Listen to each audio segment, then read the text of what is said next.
So I'm Greg Russ. I'm Executive Director of the Minneapolis Public Housing Authority, and we are very interested in this kind of work. It's one of the reasons that we're here. We were just able to launch our own cross-collaborative called Stable Homes, Stable Schools, which actually is the first time we were able to convince our city to actually put housing subsidy into a program designed to address families who are at risk in the school system. So we felt very pleased with that component. But it is a multi-faceted partnership, as I believe many of the things that we're going to talk about here will have to be. I've been asked to introduce our next speaker, David Williams of Opportunity Insights. And Opportunity Insights, they have a website. It's very fancy. It's well done, actually. So, yeah, and it's akin to work that started a few years back with Raj Chetty and Nathan Hendren and Larry Katz, and a lot of their work on extending the data from moving to opportunity, a lot of their work on their own studies about mobility, and we are one of the housing authorities that hopes to participate in CMTO. We are waiting on discussions with HUD about creating a regional moving to work agency as to whether or not we might be able to do that with a partner agency in our area. But CMTO and now Opportunity Insights really were founded based on the work that Raj and Nathan and Larry did a few years back, and that we were able to get involved with. When I first saw the study that they did, I was still in Cambridge, Massachusetts. And I want to tell you, there's nothing better than going up to Harvard in the summer and talking to these two guys in their Hawaiian shirts and shorts, because you really get the economic flavor of it there. But at any rate, this next speaker has had tremendous background. He served as senior advisor to the mayor of Detroit, Mike Dugan, and he was a member of the mayor's economic development team. He's been with Opportunity Insight about a year. And one of the things that we're going to talk about a little bit is that there's a number of factors that we know what happens when families move. We know the outcome. We don't know necessarily which things inside that path triggered those results and to what degree. And one of the balance points for us is, are there a set of ideas that not only work when we move a family, but might there be a corresponding set of ideas that would work if we were making an in-place investment? And I think that's an interesting subject to tease out, and I hope we hear a little bit about that.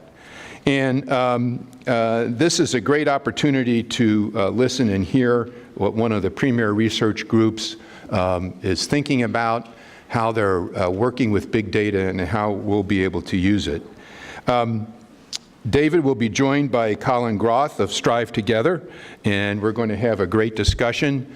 And frankly, to me, having done this for such a long time, this data set, this group, this whole concept of what advances a household is just an energizing discussion.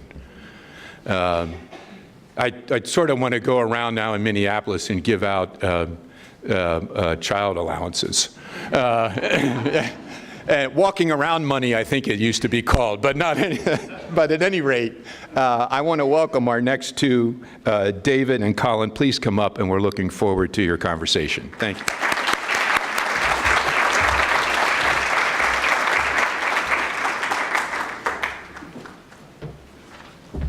Thank you very much, Greg. I appreciate that. Can everyone hear me?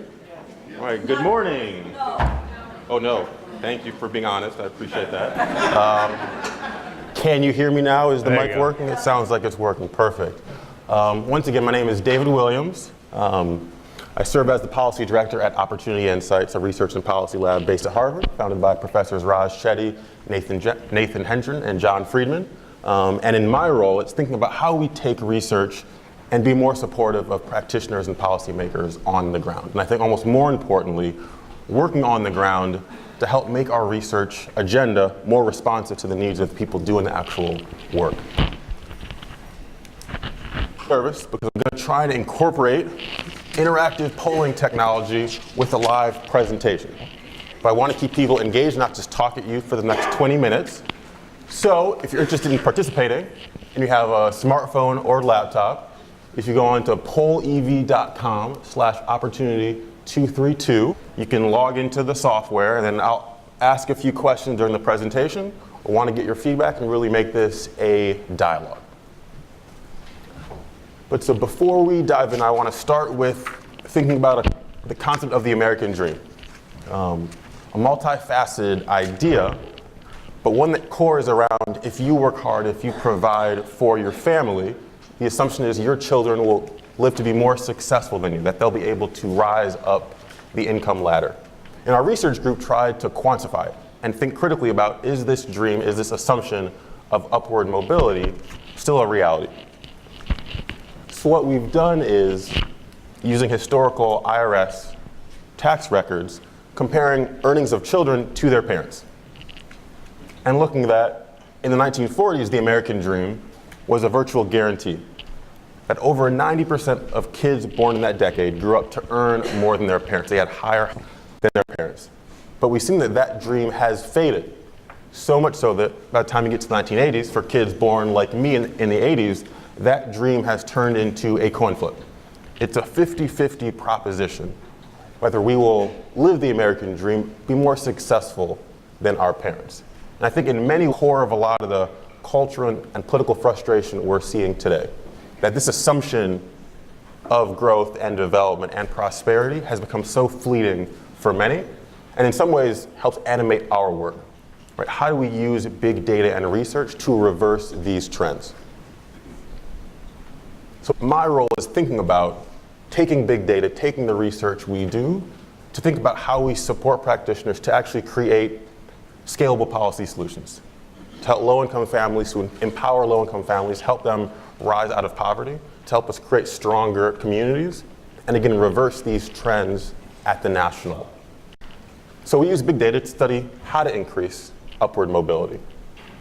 And I think as the theme of this summit points to, there's not just one silver bullet. We're not just looking at housing or early childhood or health or education, but how all those things come together and how we can work together more effectively to really have transformation. And a starting point for our research is looking at the geographic differences of mobility. Again, very nervous. Oh wow, people already did it. You kind of beat me to the punch, great. So the first question, if you haven't already answered, is thinking around, where do you think in the country economic mobility rates are highest? And so what we're specifically looking at is for low-income children growing up in different regions of the country.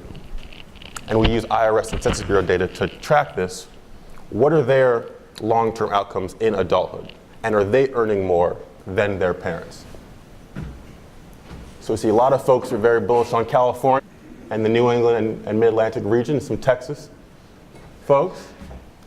I don't see many people in Michigan. That saddens me. So the first thing to note is that it differs dramatically across the country. So it's not just a temporal trend of the dream, but there are some places where this American dream is a reality. You see in the Great Plains, especially, and on the coast, these areas of deeper blue, where children are growing up to earn much more than their parents. So again, children growing up in families that made around $25,000. In places like Salt Lake City, they're growing up to make almost in Dubuque, Iowa, $46,000 on average. When you look at places like the Southeast, communities like Charlotte, that despite economic growth that's been happening there for 10, 20, 30 years, low-income kids on average grow up and remain low income. And one thing we see as well is that across the country also exist within communities. And so my hometown of Detroit, very clear with that red coloring, is that outcomes for low-income kids are much lower within the city than in the adjoining suburbs. And again, these are children growing up in similarly low-income families in different census tracts. That impact of place is real. And actually, as Professor Schaefer mentioned earlier, Detroit has gone through a dramatic physical trauma over the past 50 years. A city of 1.8 million people, now around 600,000. We actually lost almost a quarter in 2000 and 2010, and 150,000 properties were lost through tax foreclosure. So when I actually went to the mayor's office, we were entering into bankruptcy, the largest bankruptcy in the history of the country. And so we had a task that was much different than most communities. One, just being able to city services in a competent way, and then thinking about how do we physically rebuild the infrastructure of our city. But we were able to use that bankruptcy as a call to action. It was very clear that we couldn't rebuild alone, and we couldn't do it overnight, and we couldn't do it across the entire city, right? Having to make hard choices and working across subject matter areas.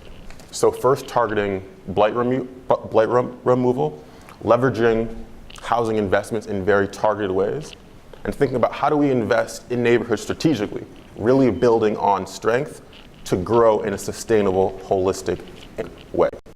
I think similar to the folks in this room, again, how do we work to confront big challenges across sectors? And I think in Detroit, the emergency of bankruptcy helped align and coordinate us.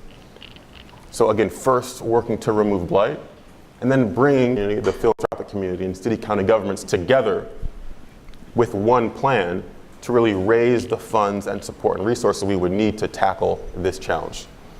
So that we're able to actually start changing the way our neighborhoods looked, really start rebuilding our commercial corridors, and becoming a place that actually attracts jobs. But as we were doing this work, the question remained, as we start to bring people into the city, as we actually start to see growth and development, how do we ensure that the families who lived through the bad times were actually benefiting from this progress? How do we make sure that we're actually changing the life outcomes of those low-income kids who are living in our neighborhoods? And in some sense, diving back into the data helps us think more critically about this. So for example, one thing is that we know that jobs alone aren't the answer. When we correlate job growth in the past 10, 20 years, rates in communities, we don't see a very high correlation. So again, communities like Charlotte and Atlanta are surprises, right? They've grown tremendously. They've been attracting jobs at a tremendous rate. But they actually had a mobility rate lower than Detroit that had negative job growth during that exact same period. And we're working with stakeholders in Charlotte, and they have become a magnet for talent, that they're filling those jobs with new folks who are moving in. But that those low-income kids who grow up in that community are not benefiting from that prosperity. And so again, other issues, if you're familiar with demographics in this country, start thinking about race. And so this map, again, looks at mobility rates for low-income kids, but now is comparing outcomes for black men compared to white men who are growing up in similarly low-income families. And one thing to note is that these two maps are on the exact same color scale. And what that means is that the best places for low-income black men in terms of economic outcomes are still worse than the worst places for low-income white men. So seeing that, again, race is a cross-cutting factor that impacts all communities. We still see place matters, right, within these different subgroups, but there's something happening in our communities that is very dramatic that if we don't really address and confront, we're not going to really create that transformative change that I think we're all working towards. And we see the impact of race is so dramatic that even in higher income families, we start to see downward mobility. So this is a graphic that the New York Times put together based on some of our research, comparing outcomes for black and white men growing up in high income families. And what you can see is that the green dots are white men. And they on average generally stay in that upper income bracket if they started there. Black men, they're actually more likely to grow up to be lower income adults than stay in that same income bracket where they grew up. So when we think about the income ladder and rising up it, it's more like a treadmill for black men in our country. So even if one generation rises up, there's still these forces pulling them back down. If we don't address these systemic issues that are at the root of these trends, we're not going to be able to close those gaps along racial lines. And we see this playing out in Detroit as well. Dramatic segregation that I think causes some of the outcomes that you saw in this previous map. But one thing we can do to get a bit more nuance with the data is actually look at outcomes specifically for black men. So we'll do it on this map here. And this is comparing the outcomes for low-income black men compared to outcomes for low-income black men across the country. And we start to see more variance. So we know that race, and it's sometimes depressing to see some of these statistics, but if we look at the differences even within neighborhoods, it can start to point at what might be some policy pathways and critical ways to think about these issues moving forward. So for example, the Goldberg neighborhood in Detroit, the outcome up there, they're only making $14,000. So dramatic downward mobility for these kids in low-income families. But just a few miles down the road in Aviation subdivision, for kids in similar types of households, they're making almost twice as much. And again, this is in the same city for kids in similarly low-income families in between these two different neighborhoods. One factor outcome we can look at are incarceration rates. So in Goldberg, we have an incarceration rate for that same population of 17%. And what that means in this statistic specifically is that for all the low-income black men who grew up in that neighborhood, on the day of the census in 2010, 1 in 5 of them was in jail. A dramatic number, but magnitudes higher than a place like Aviation subdivision. 4% still is not great, but is much lower. So what's going on in these places that might help us think about how we can intervene more effectively? And that's what I do, is help use the data to pinpoint these data points, to provide communities with information to start thinking critically about these issues and support their policy initiatives. And then thinking about placing that impact, part of what we see is that every year of exposure to it has real impact and has tangible impact on the outcomes of the kids who grow up there.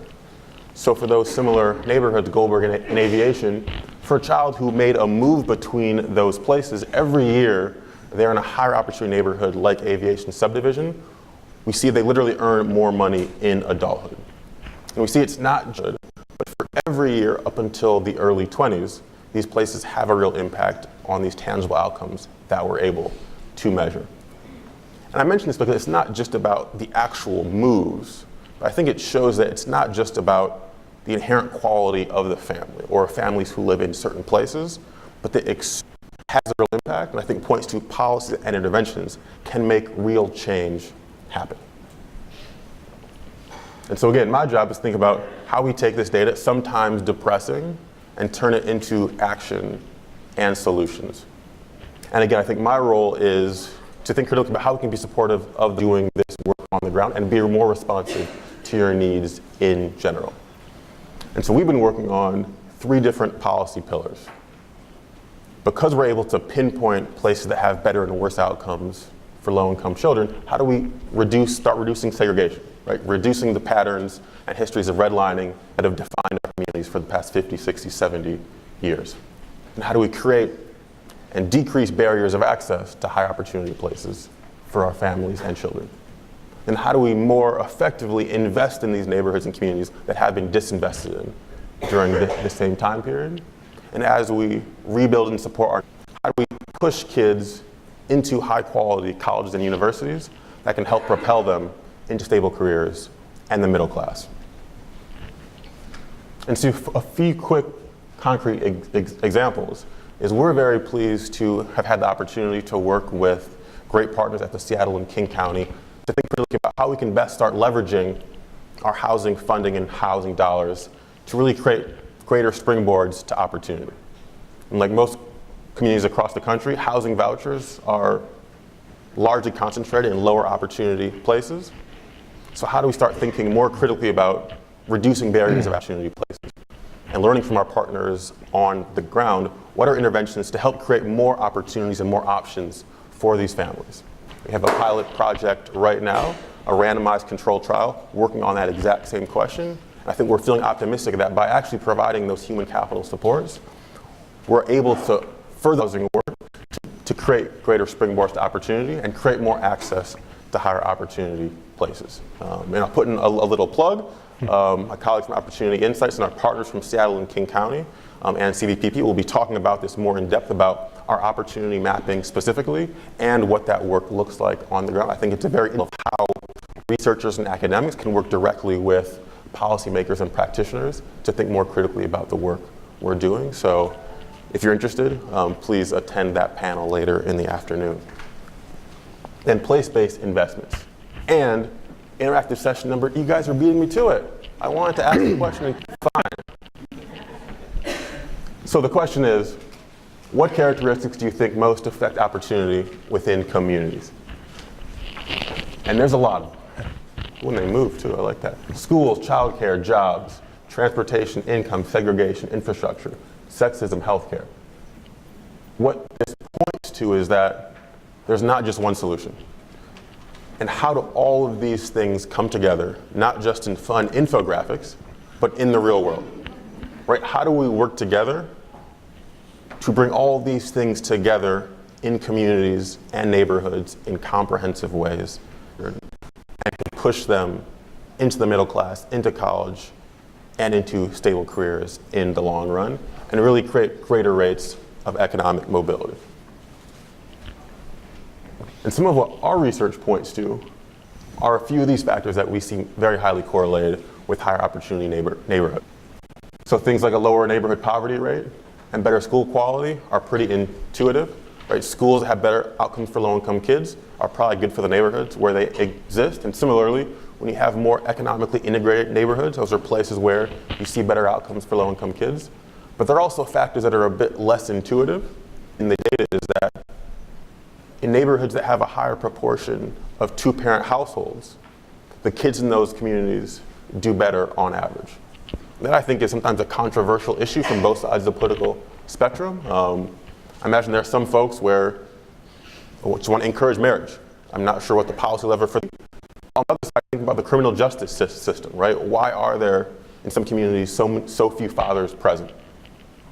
And one thing we see in the data that's very striking is that it's of course important, especially for young black men, to have a father in their household. But we see in communities that have a higher presence of black men who grow up there, on average, do better. And similarly, social capital. I mentioned that the data points to jobs not being the only solution, and we see that the proximity of jobs in neighborhoods doesn't necessarily translate to better outcomes. But we do see that in neighborhoods that have a greater proportion of adults employed, better outcomes for the kids who grow up there. And in some ways, I think this points to that issue of exposure. And kids seeing people they can relate to, modeling good behaviors that put them on a track to college and to stable careers. And this issue of exposure, I think, can help us think about what are the are focused on and how do we target them even more to our communities. Especially when we see that even in the same community, black and white kids have very different outcomes. So how do we tailor what we're doing in the ways that we need to really have those long-term impacts? Education. This chart here, by linking Department of Education data to our IRS long-term outcomes, is able to look at access rates and success rates for colleges across the country. And by access, I mean the proportion of students at a particular school who came from families. And the success rate then looks at, for those students, how many grew up to become higher income adults. And the blue dots here are looking at schools in our office's backyard in Boston, actually the top 20 Boston schools in terms of mobility rates. So multiplying that access rate to see what schools are best at really pushing lower income kids into the middle and upper classes. And you have a place like Harvard, probably not surprisingly, has a very good success rate, but you probably aren't shocked there aren't that many low-income kids who end up going to Harvard. Harvard is a great place, but those kids would if they didn't go to Harvard. And then, as you can imagine, a lot of community colleges that have much better access rates oftentimes don't have as high of success rates. What's interesting is looking at these schools that outperform. And so a small school in Boston, Benjamin Franklin Institute, actually has high access rates and also has high success rates for those students. And again, it has higher access rates than many schools that are much more selective, not selective, but have many fewer low-income students. And similarly, has better success rates that have lower access. So by parsing the data, thinking about what are these outliers doing, right? Which of these schools that actually are propelling significant numbers of kids from low-income families into the middle class, into the upper class, and into stable careers? What can we learn from them, and how can we parse this data in useful ways? How do we create higher access to these schools that are successful at doing this? It's already there. So here's my question, if you haven't answered it already. How do you think national access rates have changed over time? Oh, so we're assuming they're decreasing. And of course, this is a trick question. That'd be way too easy, right? Come on. So overall, we're seeing access rates increasing, but of the highest mobility rate institutions, we're seeing a slight decrease in access rates. Individual institutions, how do we reverse these trends, especially with these institutions that have a track record of really being successful for low-income students? And I think that's what's interesting to me is there's one, the individual work, individual schools, then thinking at a community level how we create better ecosystems to the needs of our local communities, then what national levers are there to change these trends to create more access for students across the country. And so we have a partnership with over 400 colleges and universities across the country asking this exact question, is one, how do we increase access more broadly so we increase these success rates at the same time? And so I talked about Detroit earlier and how we used bankruptcy as a call to action to help align resources and bring different stakeholders to the table. We're currently working with the City of Charlotte and Mecklenburg County on an initiative. And in many ways, this was sparked by the work that Raj and team did a few years ago, looking at mobility rates for regions across the country, which pointed out that Charlotte had the lowest mobility rates of the 50 biggest metros in the country. And instead of being defensive, local leaders used that as a call to action. Great things happening in Charlotte, we're growing, we're a prosperous place, but how can we become a higher opportunity place for our low-income families and our children?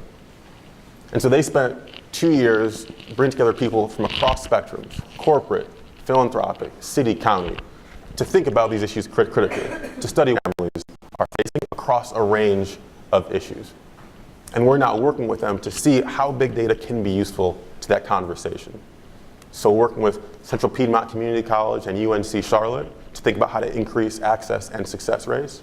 Working with the Charlotte Housing Authority and their housing departments in the city to think about affordable housing in opportunity neighborhoods. And working with their local neighborhood organizations to think critically about how we can infuse evidence-based and research-informed practices into their grassroots work. And I think it's a testament to Charlotte that they are using data and identify as ways to galvanize their communities. And I think it's an interesting lesson how we can all work together, again, to have the transformative impact that I think is our overall goal. And so that's what we're here for. We're here to serve as a resource. But I think, again, most importantly, we sincerely want practitioners so that we can use our data, our resources, our capacity to be more responsive to all the work you're doing. So again, very pleased to be here, excited for the conversation, and I'm happy to answer questions and start kicking off this dialogue. Thank you.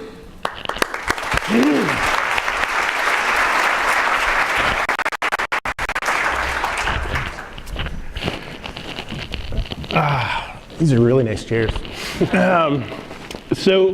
Good morning, I'm Colin Groth. I am the Vice President of Programs for an organization called StriveTogether. And I'm really excited to be here with David. Our organization refuses to settle for a world where race, place, or income are predictive of a child's educational or economic future. And so, we're really excited. Oh, it's the old beard mic interface, yeah. let's just do this. We are a national movement now. We work in about 67 communities representing 13.7 million children, 8.6 million students of color. And that's about 12.5% now of the total U.S. children's population. And so David and I were talking a little bit, before this this panel. And I think one of the things we're really excited about is, we're really not an expert in any particular content area. I think what we're really good at is helping communities get organized locally to solve problems and kind of build the capacity within that community to do so. And what I think is so exciting about these data that are emerging is this is a new way for communities to look at the factors as it relates to place, race, and opportunity in their community. And so I'm excited to have an opportunity to pick David's brain a little bit and to learn with all of you about these exciting data that are emerging. So I wanted to start specifically one of the initiatives that you had brought up was around the creating moves to opportunity. And so as you're thinking about that work and sounds like already some emerging partnerships with local communities, how do you see CMTO fitting in with sort of this overall research around economic mobility, health, education, all the things that you references? How does this initiative fit into that work? Yeah, no, so I think one, it points to the importance of place. I think just the dramatic impacts that different places have on the families and children who grow up there. And I think in a certain sense, I think there's a lot of talk about the tension between mobility versus place-based work, and I'm willing to kind of have the debate, but I think in many ways they can but also have to work together.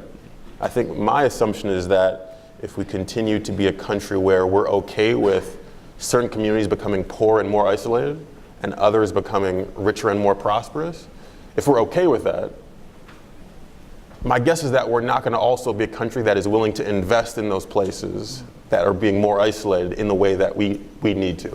So I think in some sense, desegregating and actually integrating our communities, I think needs to work hand in hand with the place-based investments to create higher rates of mobility everywhere. So I think they need to work hand in hand. I think that's why it's important to have convening like this to figure out how we work together on those fronts. And I think housing authorities are actually places where those two things come together, right? Those are entities that actually deal with both those questions at the same time. So it's a pretty unique perspective to have and a policy lever to be able to use. And this was a theme I certainly heard this morning. People thinking about, with a lot of the conversation this morning was around sort of federal policy, and we were joking beforehand. I do a lot of work in my neighborhood of Over the Rhine in Cincinnati. When we're talking in Over the Rhine, people aren't necessarily talking about the Department of Ed or HUD, right? They're talking about what are we going to do for this child? How can we support this family? What can we be doing in a different way to create better outcomes? So I think one of the things I heard was how do you take this data and information and translate it into action locally? So what would you advise to folks? How can they interface with this data? What's the role for local leaders in this work? No, I mean, so we try and create as many open source platforms as possible. So a lot of the maps that you saw there, they're all online. Opportunityatlas.org. It's an interactive map where you can zoom into any census tract, every neighborhood in the country, and look at opportunity rates for the kids growing up there based on factors like race, gender, and the household income when they grew up. So I think that's one thing, is we try and create tools that we don't have a monopoly on, that are open source and are available for others. But I think part of why we created the policy team was saying that there needs to be more. There needs to be more than that. And I think in a certain sense, just having the conversations. I think one thing that I know based on my work in Detroit and talking with folks across the country, especially in neighborhoods, I think to your point, all these things come together in neighborhoods: health, housing stability, education, of course, college access. And what is the role that local groups play, and kind of what is the infrastructure they need to be able to help bring these pieces together, and how do we amplify those local voices so we better understand what local needs are. And I think that's what we try and do as a research group, is to get real feedback to inform what we're doing in terms of research and how it can be helpful. And I think probably similar for policymakers, listening to local voices to understand how you can best target and reach out to those individual families that need the help that I think we're all working towards. And so I think one of the things that we believe at StriveTogether, our work originally was organized around 7 outcomes, cradle to career. And we've really honed in on efforts to eliminate racial disparities in those outcomes. And I think we've had this similar insight that, to do so, I actually worked at the Transit Authority in Cincinnati. And so some of my early contributions to our collective impact partnership were really focused around how do we use federal dollars like JARC at the time, Job Access Reverse Commute, to actually realign transit services to support young people from our community to actually get access to jobs in our suburban employment centers. And so I think one of the things that we think a lot about is that, from our vantage point, policy should actually sort of flow up. And so, in our view, the best solutions do come from on the ground. And so in that vein, as you are engaging sort of local stakeholders and local problem solvers, how can that be sort of married with this national data set to actually work with federal policymakers to make that kind of change? I think one thing that I'm excited about is, hopefully serving as a platform that can amplify some of these voices to say, hey, we're hearing from neighborhood organizations across the country that these are the barriers they're facing. And that in this sense, these programs aren't being able to be utilized in the way we'd all like because of these structural things happening on the ground. And I think the only way we're going to know those things are from the practitioners who are doing them, right? So I think, our advantage is having the big data to kind of put some of these things in context, and I think hopefully to provide communities with additional data points to put what they're doing in context. But I think it has to work in concert. And I think it really is kind of creating a coalition of saying, hey, here's the work that we're all doing. Here are the issues we're seeing, and with one voice helping raise that to that national conversation to be able to tweak our programs and make them more effectively and push for, I think, funding and resources that we know it's going to take to actually have impact that'll change neighborhoods in ways that really change long-term outcomes and aren't just benefiting folks on the margins. I'm really intrigued. You put up the two maps that were particularly focused on race, but also embedded in that gender and sort of the intersectionality for Black men and the opportunities in particular places, and kind of combined with that dosage, right? So like the opportunities by starting really young, the differential impact that has. Just if we were to stay there for a moment, right? So much of this work, race is both an artificial construction and a reality in America in the way that it shows up in our outcomes. What can this information, as it relates to race and opportunity, what can this mean for local change makers as they're trying to have the tough conversations about race equity in their community, or as they're trying to think about local policy and change? So I think my sense is that these issues are very local, that there are kind of national trends we see, but they manifest in neighborhoods and in communities. And so we're actually working in a neighborhood in Charlotte, and that group is working on kind of bringing the local Black and Hispanic communities together. So what they saw is that the neighborhood leaders were all African Americans who'd been there for the past 30, 40 years, and they had extremely difficult time increasing take-up rates for the Latino community because there was mistrust in the community. There weren't folks who felt like they were really engaged at the neighborhood level and at the community-wide level, and so their work was really figuring out what are the different issues that our different communities are facing, even within the same blocks and the same streets.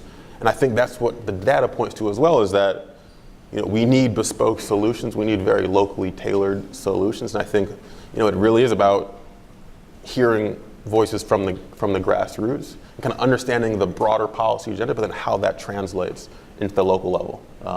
And we don't have the solution to it, but I think that's why we're here, to kind of figure out what people are seeing on the ground and what further we can do in terms of our research to help illuminate some of those issues. It strikes me a lot of the conversation this morning around sort of empowering families to have choice and access over how they might use resources. But so much of this is about sort of shifting power in terms of when I think about collective impact, right? When I think collective impact is ultimately solving for the lack of structures that are actually set up to solve the challenges that we hope to solve in community. And so in a way, collective impact I hope goes away, because over time, right, we'll just build the right structures to solve the right challenges.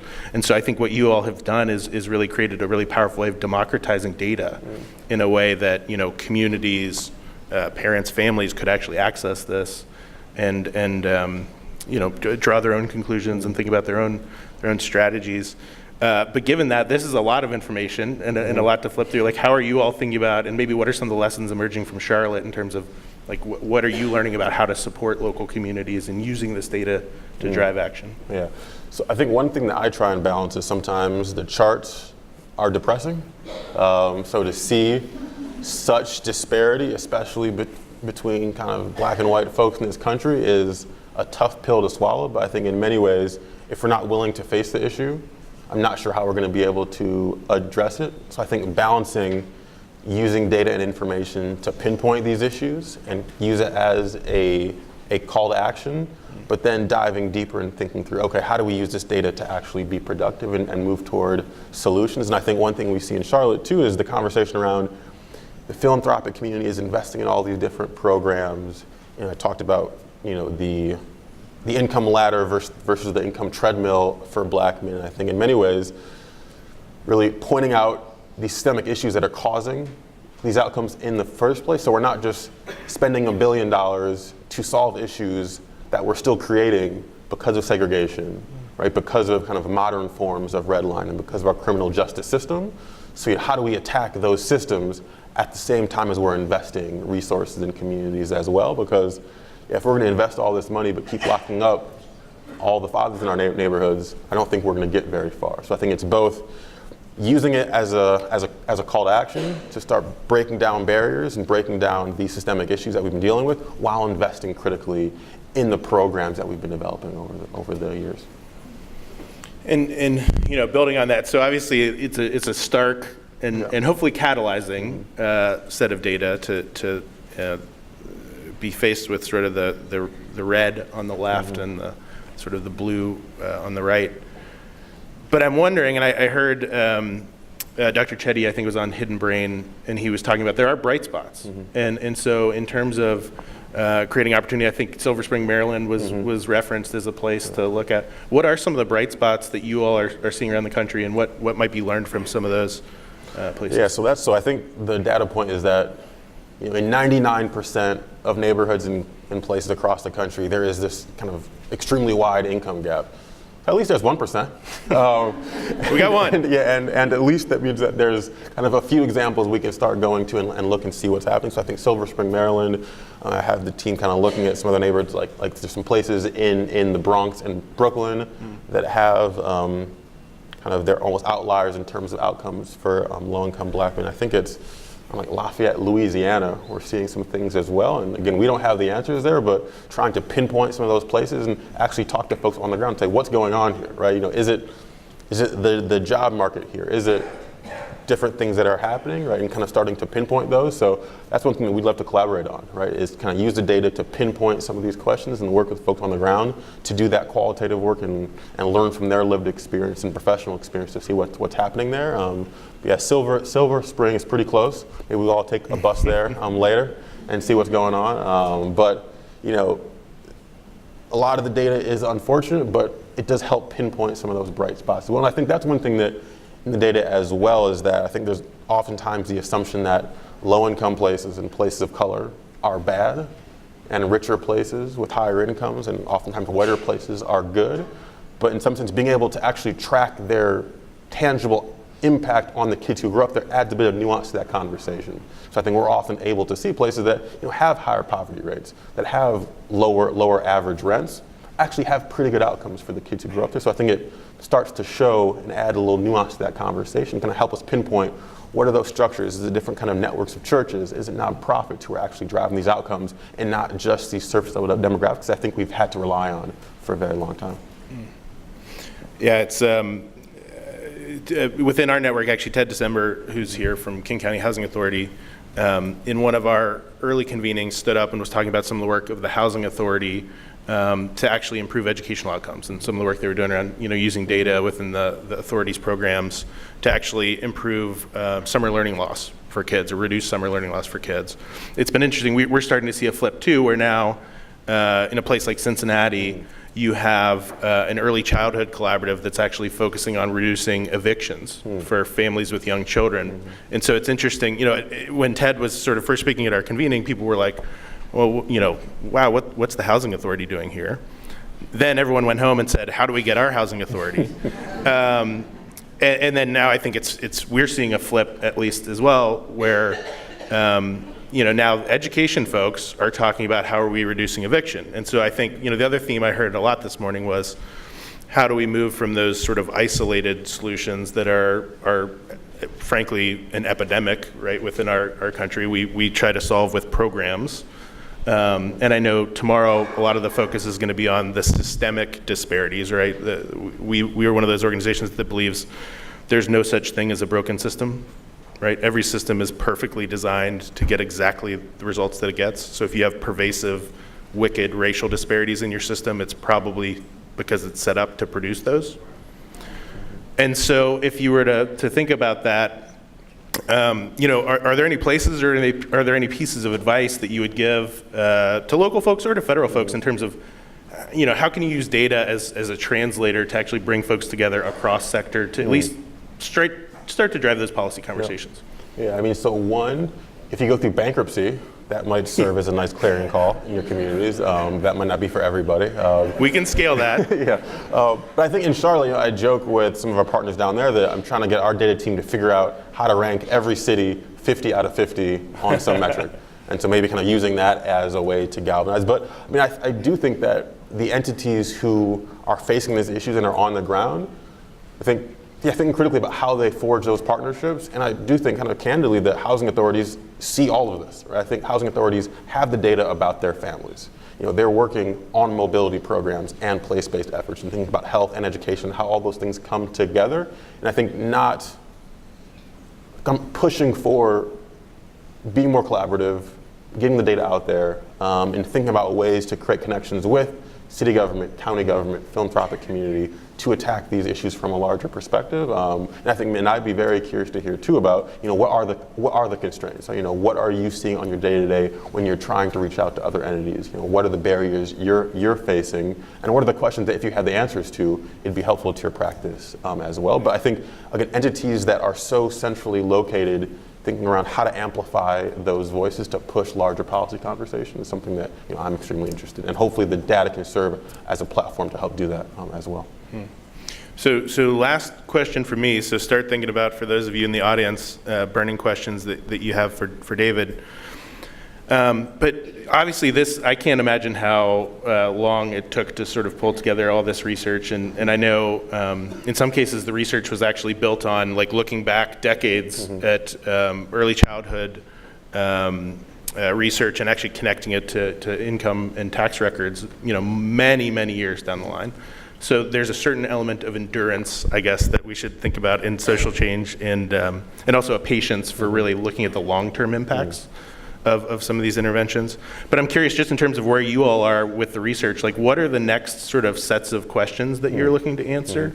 And what are the opportunities that you see kind of for opportunity insights in this research? Absolutely. And I think to your point as well, I mean, all the research was built on practitioner perspective, right? So moving to opportunity from decades ago, looking at that research and kind of going back and trying to track the outcomes of that, we didn't make that up. It was, what are practitioners doing and how do we support their work, amplify that work, and actually track those outcomes in the long term? So it's all built on that iterative process. And I think, again, looking at these outcomes for kids who grew up, in or who were born in the 80s, starting to think about neighborhood change, right? So in neighborhoods that have gone through growth and development or change for the worse potentially in the most recent years, how do we combine our longitudinal data sets with local data to start seeing, is the change we're seeing on the ground, is it actually changing outcomes for the kids who grow up there? And we're starting to look also at issues of displacement as well. So being able to actually track families and children through the IRS data, seeing that when we see this growth and development and we're assuming gentrification is happening, let's actually track and see our families being displaced at a rate that's greater than normal. So to kind of add precision to, I think, a lot of these questions that we're all grappling with. So I think these issues of neighborhood change and gentrification are kind of next on our agenda to be able to kind of talk to in a more precise way. And we're also launching the American Opportunity Study, which will hopefully allow us to look back for the past 50 years and do a lot of the work we've been doing to be able to track and evaluate place-based strategies for the past 50 years to see their effectiveness. I think one thing, especially more recently, with projects like Hope 6, I think there's a lot of questions around who benefited or didn't benefit from them. Like we see change in neighborhoods, but did the residents who lived there originally, were they able to come back? Or if they moved, are their outcomes better? So I think being able to parse the actual outcomes on individual families and children of these different policies is our next step building on the research. That's incredibly exciting. So let's turn it back to you. I see a hand in the back. We've got time for a few questions. So we'll go here and then over here. Thank you. I found this to be a very stimulating presentation and discussion. I started with one question. I'm going to ask you that, but then I'm going to hit on 4 others that just occurred. All right. Okay. Wait, we've got a pen and paper. We'll Oh, I got it here. Right. So the first thing was the individual versus contextual interventions. And your last comment and the fact that you're going to now try to study contextual interventions with your data set gave me some relief.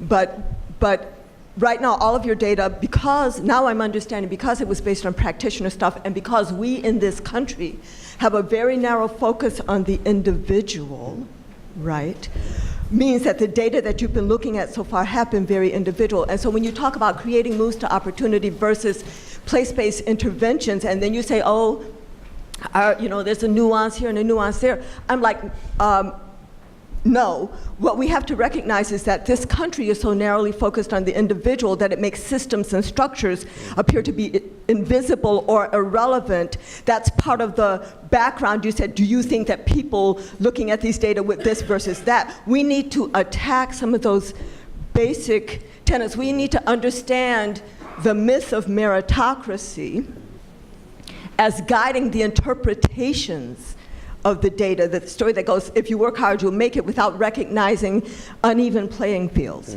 right? So the first thing was, given that thing, I was hoping that, and I hope that you could come out strongly, not nuanced, strongly talking about the need to level playing fields, not nuanced, not, okay, we can move some people, and then we can also think about investing in the neighborhoods that they move from for all the other people who are left there. So that's the first thing. But then, all right, that's one, right? That's one. All right. And then the others, and then the others are just like observations that you don't have to respond to, because I feel good when you rounded it in the end. I feel a lot better than I did at the beginning, because this is so compelling stuff, but it's distracting. So far, the individual move stuff is distracting. So I had the thought that people often see the maps that you put up as evidence of innate differences, right? We have to know where we are. We need to call out racism. I'm going to be doing a talk tomorrow morning. That's the subject of my talk, so I don't want to take up too much more of your time. But we can't be nuanced or this, that. We live in a racist society. When you talked about the system being set up to get the outcomes, that's what it is. And we need to talk about racism and how we address racism on its many different levels, but saying the word racism and then figuring out how is racism operating here, and then organizing and strategizing to act. So I guess I'll sit down because I can't even read all of my questions, but but that's it. Compelling data in the context of this society, could it lead us astray? No, I really appreciate that, and I think, maybe I'll make a case for nuance on another day, but I think it's twofold. And I think there are places for nuance. I think there are places for, making the points that you're making. And I think we try and address the issue that you're talking about, because we see there's a national issue, right? We see opportunity going down for everyone.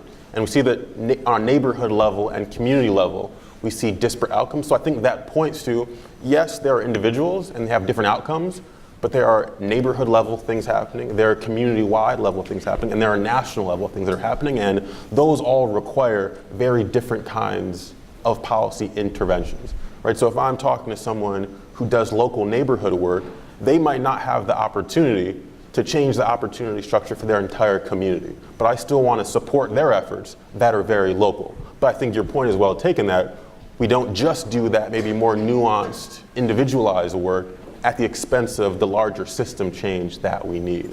And I think with the kind of the maps comparing outcomes for low-income black men and white men, one thing that I probably should have mentioned in that chart is that we see a very different map when we compare black women and white women. And that conditional on income, their outcomes are actually very similar in terms of earnings. I think what that points to is that it isn't inherent. I mean, you would see the same outcomes, and it still wouldn't be inherent, but you would see the same kind of outcomes for both men and women if it was just inherent in black people, right? Whereas we're seeing that, and again, and we also see a similar pattern in Native communities as well, that their men have similar downward mobility rates. And I think it's not a coincidence, right, that we're a country built on fear of those populations and creating systems that, at one time leverage them for their labor, but now the remnants and the continuation of those systems, I think, is what's creating those outcomes. And that's similarly with when I show that chart about moving. I mean, there's one policy application of actually moving people to high opportunity places, but I think more importantly, again, it shows that it isn't inherent in those families or in those children. And we see in the data when we look at kind of moves nationwide, I think looking around kind of 7 million moves that families made, was that the impact of the place they grow up is so dramatic that for the younger siblings in those families, when those families made those moves who had more exposure to a higher opportunity place, they on average made more than their older siblings. And I think that points directly to, it isn't about that family, it isn't about that kid, it's about that environment where they grew up and that exposure to that place.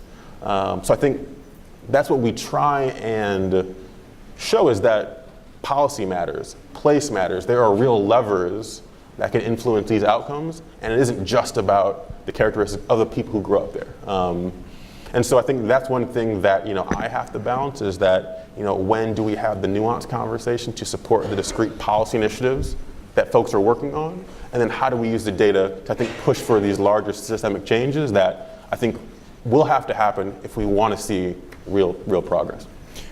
And I want to come over here in a minute, but I don't want to be the white leader that passes on this question. So, selfish plug for all those white leaders in the room, right? You have a huge role to play in moving beyond the nuance, right? And straight up naming, like when we think about our work, we're trying to shift as well. A lot of our work has been grounded in measuring student outcomes for many years, right? We're trying to understand now what are the systemic measures as well, whether that's around the diversity of the educator workforce, right? 70% of teachers are white, somewhere around 80% are women. That then impacts how that system is designed and who that system benefits, right? And that's sometimes with malintent, sometimes unintentional, but often with malintent, right? And white leaders need to name that. They need to risk and put skin in the game to actually disrupt these systems and to transform systems in a different way. And so I just wanted to not let that one pass before I go in the back. But I do want to name, right, that I've gone through my own journey around this, right, and struggling with, like, what is the role of, particularly, like, I'm like a 6'4", 300-pound, essentially blonde-haired, blue-eyed guy in America, right? What's my role in race equity? Well, I have a huge role to play. And so do many of the, white male leaders have a huge role to play in this. White male leadership might be dead in the way it's been traditionally held. That's a belief of mine. But white male leaders have a responsibility to pick up their roles in a different way to advance racial equity. Good morning. My name is Carmen. I'm from Boston, and I am the director of the workforce program for the Cambridge Housing Authority. And I don't know if I necessarily have a question, but a few comments. So I noticed that there had been some conversation around what do you do if you don't necessarily have power at the policy level and can't really make too many changes to policy. And I just want to highly encourage and emphasize the power that is at the local level. Through our organization, where our goal is to end the poverty of psycho, we connect with many of our local organizations to serve our youth. We have an initiative called the College Success Initiative, where we have college coaches that work within our organization to help young people who aspire to go on to college and or training programs, right? Like, it's really important to meet your kids where they are, but to just travel with them on that journey. Often our kids graduate high school, they go on to college, and there's a high failure rate because there's no one to help them on that journey. So really thinking at the housing authorities, what can you be doing to service the young people that you work with? What type of initiatives can you put in place to service them on that journey? I have a list here, so give me a second. We talk about where improving the conditions where families live, work, and play. And so one thing to really remember is that if you've lived in poverty for a long time, you have a poverty mindset. And so how do we help our families shift their mindset, right, and develop a mindset around reducing their poverty or ending their situation? So we bring education to our families. We offer financial literacy to our families at the authority. We partner with all of the banks who are willing to send representatives, and we host financial literacy workshops to really just, if you're on a low income and you don't know about budgeting, then we just teach you how to budget, how to spend your food stamps monthly so that you are able to provide for your family, how to really pay your bills, how to decrease the amount of credit you're spending, and so on and so forth. So I really want to emphasize the value of educating our families, and if there's going to be resources poured in, the resources should be poured into how do we change the mindset of the people that we're working with. One thing I want to highlight is just a really great program that we have, and it's called the Match Savings Initiative. And as far as financial literacy for our young people, we employ our young people with local businesses in the community. And we have the match savings is over 3 years, our students have an opportunity to save $1,500 from 10th through 12th grade. And once they reach that benchmark, we match them dollar for dollar, $1,500, and that money can only be used for higher education. However, over time, it really teaches them how to save. We help them watch their money grow. They're not allowed to put large lump sums, but we teach them how do you do this on a monthly basis based on the paychecks you receive from the jobs that we're able to give them. We show them how to save, right? And so that over that 3 years, they've learned, they've watched their money grow, and they're really happy, like, oh my God, I can't believe I did this, but they're able to carry that new skill set into adulthood, right? And so that's one thing. But also, I want to also emphasize the value of mentorship. And so when we have our young people that go on, that finish college or get great jobs and are successful, we have them come back. They come back to the housing authority, they talk to the young people that we're serving, they tell them their story. We don't only talk about the success, we talk about the challenge, how hard it was. I failed this semester, but through the support I received here, I was able to continue. So that was it for me. And I think just to kind of some of those points, again, the importance of understanding like what's happening in communities, like what your residents, your clients need, and kind of amplifying that so that when there are larger constraints that you might not be able to tackle, being able to tell policymakers, hey, these things are working, our work will be even this much more effective if these things weren't in our way. And I think something that we try and do as well is that when there are programs, if we can link them with some of our tax data, saying, hey, like these different programs sound great, let's actually track what their impact was on the earnings of these kids 10 years later. So I think bringing the data to say, hey, like these 5 things sound pretty good, let's figure out which one is most impactful on these long-term metrics, and creating that iterative process, say, hey, like this is what you're seeing, let's compare that with the data so we can all be more effective on that front. And I think we might take one last question. I saw a hand up here. And I'll just say, keep creating those bright spots, right? That's the best way to move the policy nationally, right? Bright spots locally. My question is quick. Jennifer Thomas, Housing Authority, City of LA. In Los Angeles, because our housing market is so expensive, what we're finding is that a lot of the policies that are being supported, like permanent supportive housing, or even affirmatively furthering fair housing that we were working on vigorously last year, only to be disappointed that it got rolled back in this administration.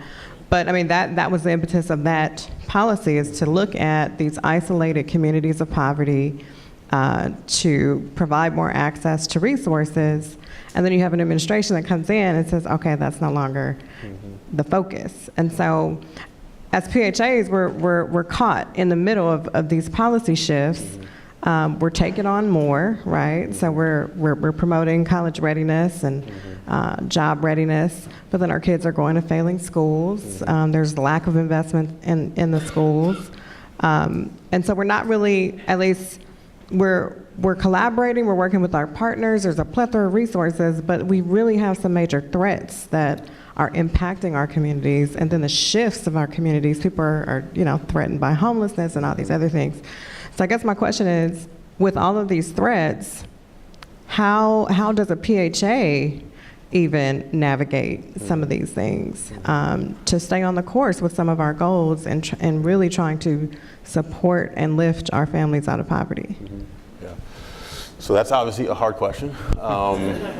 And I think it is that multi-tiered approach, right? I think it's understanding what your constraints are, using data and the resources you have to be as effective as possible within those constraints, but then amplifying that message to push for the policy changes that you will need at the community, the state, and the federal level. And I think there's no real way around that, right? It's battling these multiple fronts and figuring out how we work together to battle on those multiple fronts and create coalitions even when the political winds might not be as supportive for some of the things that you need to do. So I think, again, that's why we try and frame it both national, region, state, city, neighborhood level, is that we can all work on these different fronts, but they can't work in isolation. How do you balance the agendas? Because at the local, state, and federal level, there's different policy agendas and different areas of focus. Yeah, and I think that's why we have to create more lines of communication, right? So I think the issues you're bringing up, policy leaders who control those levers need to know the exact barriers that you're facing. Is it funding? Is it a regulatory constraint? And sometimes there might even be some easier fixes, right? That might not take the funding that you need ultimately, but there might be some tweaks that would allow you to do certain things that could have real impact. So I think kind of diving into those issues, but again, kind of, I don't know the exact balance, but it has to be a balance. We kind of have to have the conversations at the same time at these multiple levels, and I think that's why we try and use the data to kind of hit those different issue areas. And I think thinking around how we kind of amplify our collective voices to pinpoint these rough patches we had, these funding deficits we have, these regulatory obstacles we're facing, to actually inform those policymakers who want to do the right thing and might not know all those levers that folks are facing at the local level. The one thing I'll add, the places where we've seen communities get organized locally and within states around shared outcomes across urban and rural, right? So in a state like Minnesota, there's 6 or 7 StriveTogether partnerships. They're all around, collecting shared outcomes, but they also have, the Minneapolis-St. Paul folks sitting with Northfield or Red Wing, which, at least at the state level, right, gives you a lot of organizing power to try to flip the power dynamics, right, to try to I think one of the things about systems change is you actually have to create demand for the systems to change, in my experience, both outside the systems and building that capacity within. And so I was actually going to ask David to close with a plug for why you all should come to the session in the afternoon for public housing authorities and working with Opportunity Insights, but I think you actually made a really compelling argument for why people should come to that session and dig more into what's emerging from that work, and I think Abra is going to close us and take you to lunch.